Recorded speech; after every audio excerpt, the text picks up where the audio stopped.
Hello everyone, my name is Rian Jane D. Santos. Today I'll be discussing the three types of mirrors.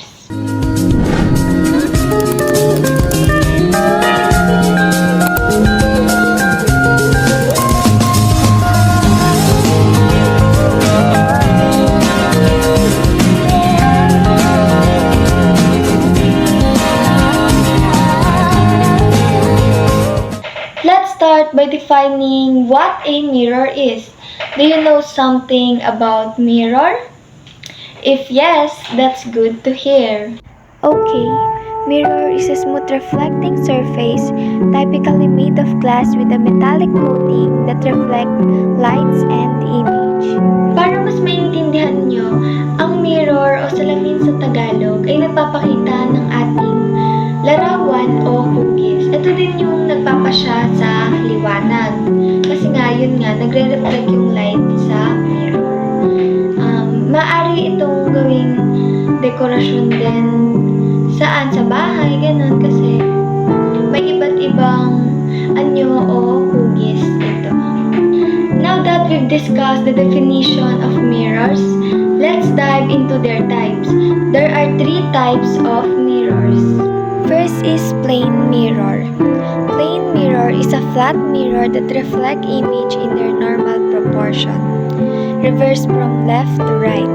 It reflects light and image without bending or distorting them. Para mas maintindihan nyo kung ano yung plain mirror, yung plain mirror is flat o patag. Pinapakita nito yung tunay nating larawan. Hindi niya pinapalaki o pinapaliit. Ito yung mostly ginagamit natin kasi sa bahay, di ba kailangan para makita mo yung tsura mo, ganun. Tapos, normal siya pero inverted kasi reverse from left to right siya. Next is concave mirror. Concave mirror is a spherical mirror that curve inward like a spoon. They create the illusion of largeness. Example is telescope.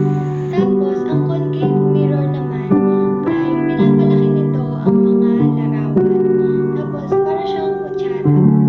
Last but not the least, convex mirror.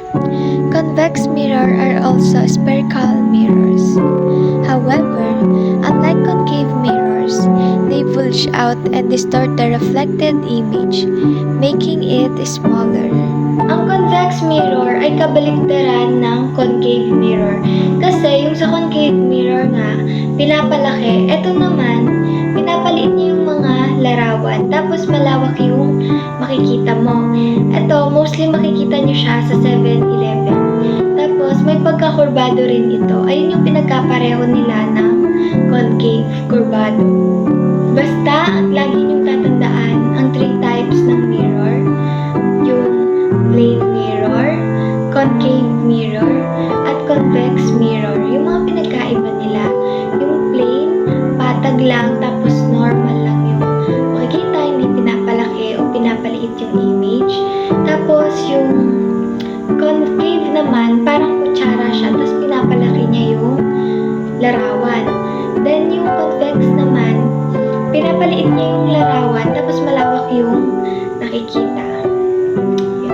Thanks for watching. Hope you learned something new about mirrors. Bye!